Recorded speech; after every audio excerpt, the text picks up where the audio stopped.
Hey, what's going on, Dodgers Nation? Doug McCain here. You can follow me on Twitter and Instagram at DMac_LA. The Dodgers, the favorites to sign Carlos Correa. We're going to dive into that rumor in just a second. But quick reminder, if you haven't yet, be sure to subscribe to the Dodgers Nation YouTube channel for our latest Dodgers news and rumors all off-season long. Be sure to hit that subscribe button, hit that notification bell, and if you want to see us post even more Dodgers content, smash that like button. And as always, I want your takes down below in the comments section. Today's Dodgers Nation question of the day. Have you warmed up to the idea of the Dodgers signing Carlos Correa? Should the Dodgers sign Carlos Correa? Let me know down below in the comments section. And for all latest Dodgers news, head over to DodgersNation.com. So we've got an update on the most polarizing free agent this offseason for Dodgers fans, and that, of course, is Carlos Correa. USA Today's MLB insider Bob Nightingale, he wrote in his piece tonight,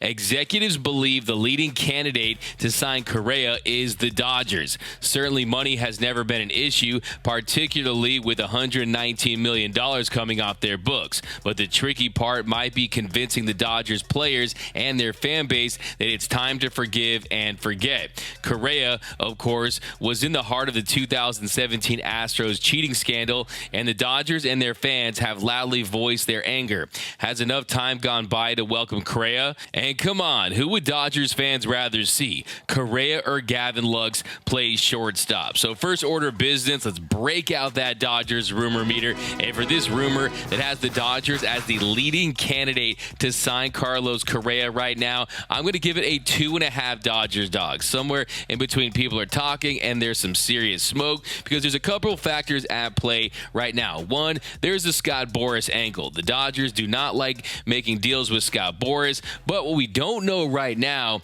is Carlos Correa after that 10-year deal, or is he going to be willing to sign another one of those short-term high AAV deals like he signed last year with the Minnesota Twins, 3 years over $105 million that allowed him to opt out after each season and then re-enter the market and test the market and find a better situation for him. Now, I definitely think that could be possible, but if you're Carlos Correa and you are the youngest of the big four shortstops that are available this offseason with Trey Turner, Xander Bogaerts, Dansby Swanson, Carlos Correa is in fact the youngest of the bunch, and he has nothing else to prove from a player standpoint. Even from a health standpoint, look, Correa was banged up from 2017 to 2019. He did miss some time due to injury, but the last 3 seasons, he's mainly been healthy, so he has addressed that. He has answered those questions, and if you look at his play on the field, he was excellent once again for the Minnesota Twins. Last year in Minnesota, he slashed .291, .366,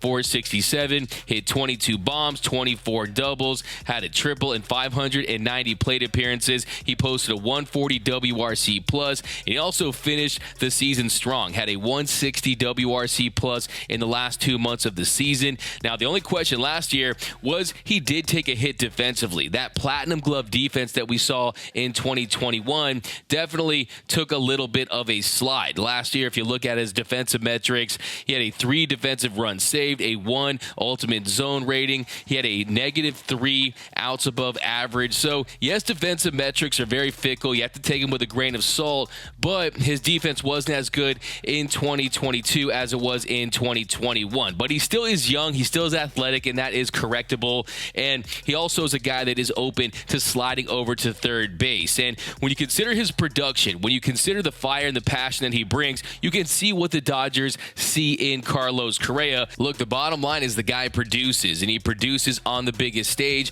under the brightest lights in the postseason. But the big $1 million question, or possibly the $300+ million question, is going to be, is it too tough of a sell to your fan base? Is it too tough of a sell to your clubhouse? Now, I think the Dodgers, they want to win. And if they think that Carlos Correa can help them win, and he can also bring an edge and a flavor and a little different of a mindset to this clubhouse, maybe they do it. Because look, like I said after the season, when you win 111 games, you set a new franchise record, but then you become the only team in Major League Baseball history to win at least 109 games, but not advance to the league championship series. You win just 1 postseason game. Well, guess what? Everything changes. And if Carlos Correa, a guy that was essentially the voice of the 2017 Astros team, you know the famous interview with Ken Rosenthal, if you don't know the facts, you need to shut the up when he said that to Cody Bellinger. If a guy like that, who helped steal a World Series from the Dodgers in 2017, is willing to sign with that same team in 2022,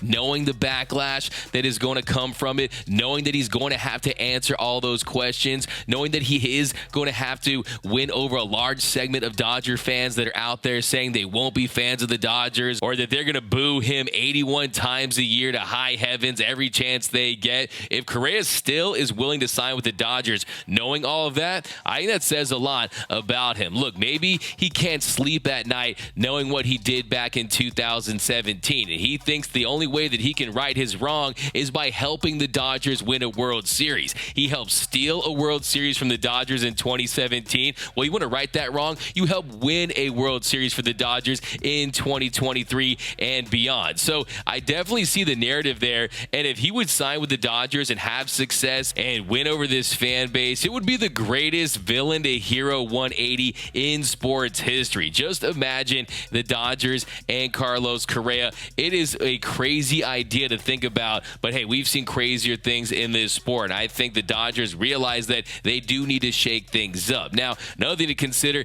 it's Bob Nightingale, and anytime Bob Nightingale says something, usually the opposite happens. You have to take it with a grain of salt the size of the Rock of Gibraltar, but still, it's an interesting idea, and I think the biggest question for me is, would he be willing to sign a shorter-term deal with the opt-outs, or is he looking exclusively for one of those 10-year contracts? And if he is, look, the Dodgers, they offered Corey Seager a 10-year deal, close to $300 million. They offered him $290 over 10 years. So we also know they offered Corey Seager a preseason extension before the 2021 season at $250 million. So the point is, the Dodgers have made it clear that they do want a premium shortstop. They did make the move for Trey Turner, who met with the Padres twice in the last week. So maybe they think that ship has sailed. So who is the best option available? Now, the Dodgers are rumored to be interested in Xander Bogaerts, and Xander Bogaerts, a guy that could be had at significantly less than Carlos Correa. You're talking about somewhere around $200 million, maybe a 7 or 8 year deal. The Red Sox have prioritized bringing him back to Beantown, and you know how I feel about the X-Men. He can rake. I would love to see him in Dodger blue, but at some point, I think the Red Sox have to retain some of these stars, and he's the guy that gave them a big hometown discount in the past. He's not going to do it this time. Dansby Swanson, he's a guy that I just don't trust offensively. Last year, he had a 116 WRC plus, had his best year offensively, but for the most part throughout his career, he has been a below average bat. Trey Turner, I don't think is going to re-sign with the Dodgers. I think it's the Phillies still, despite what people say. I think it's Phillies, possibly the Padres, maybe the Cubs are a team out there. Maybe the New York Yankees could enter the Trey Turner sweepstakes if the Giants find a way to sign Aaron Judge. And then we also have learned that Willy Adames most likely won't be traded this offseason. So not too many shortstop options for the Dodgers unless they fully trust in Gavin Lux to take over that position and be that guy. But then you ask yourself, is that a true World Series winning team? I think that's a big question. And Carlos Correa, say what you want about the guy, he certainly brings that fire and he brings that edge. I think his swing is going to age better than Trey Turner because, like I said about Trey Turner, is so dynamic, but once he loses a step with that elite speed, you're losing a lot of infield hits. And Trey Turner's led all of Major League Baseball in infield hits since the start of the 2017 season. So once you start to lose those, that batting average starts to go down. And look, Carlos Correa, he hits balls hard. He mashes against fastball. So I'm not saying I'm all in, but I just totally understand the idea of it, and I understand the narrative. And it would be very interesting to see if he truly would be willing to sign that dotted line to be a Los Angeles Dodgers. It would break Dodgers Twitter like nothing else we've ever seen before. But then again, it is Bob Nightingale. It is Scott Boras who's representing Carlos Correa. So there are definitely a lot of obstacles, but what we know is, one, the Dodgers have a lot of money. The only question is, are they willing to spend it this offseason? Don't forget, Shohei Ohtani is going to be in play next offseason, but it's very fascinating. It's very interesting to think about the possibility of Carlos Correa on the Dodgers. Ask yourself this question. If he wasn't involved in the cheating scandal in 2017, who would you pick from the bunch of the big four shortstops this offseason? I think when you consider his star power, the edge he brings, I think the Dodgers would probably want Carlos Correa out of that bunch. Because, look, let's be honest, he is a great player once you look past what happened in 2017. So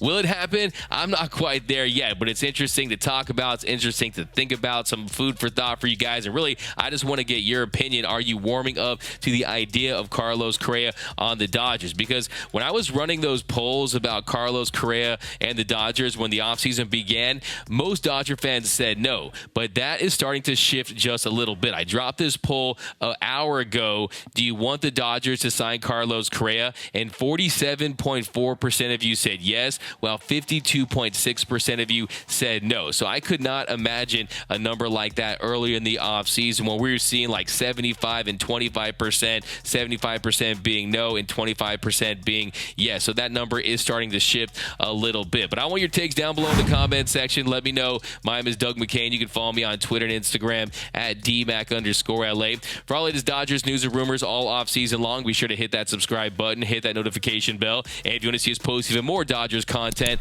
smash that like button. And until next time, think blue, bleed blue, and I'm out.